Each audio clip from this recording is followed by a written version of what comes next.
You were criticizing the Federal Reserve Chair before coming to this summit. Yeah, I think he's terrible. I was wondering if you've begun interviewing different candidates for the Fed pick. Yeah, I know within 3 or 4 people who are going to pick. I mean, he goes out pretty soon, fortunately, because I think he's terrible.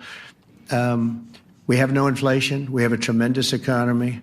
Hundreds of billions of dollars of tariff money is pouring in. Factories are being built because they don't want to pay the tariffs, so they're building them all over the country.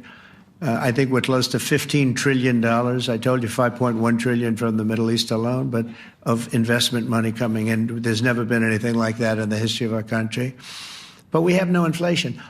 And we have borrowing because Biden, stupidly, they did short-term debt. So we have borrowing coming up.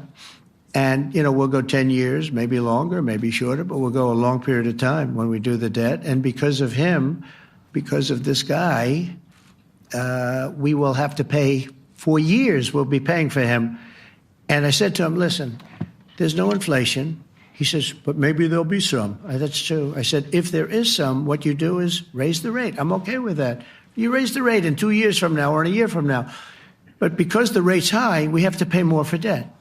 It's pretty equal. In other words, if it's 4%, it's 4%. If you drop it a point, you'll pay 3%. So it's fairly equal, not necessarily, but fairly equal.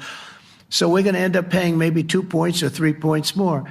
3 points would be about $900 billion a year because of this very average mentally person. He's an average mentally person.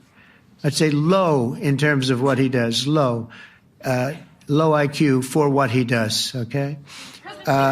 Wait, so instead of paying $900 billion, we don't want to pay $900 just because he doesn't want to lower the rate. I said, if there's inflation in 2 years or 3 years or 1 year from now, you raise the rate and you take care of the inflation, among other things. But he's probably a very political guy, I guess. I don't know. I think he's a very stupid person, actually. All right, one more. Let's go. How about you? Go ahead.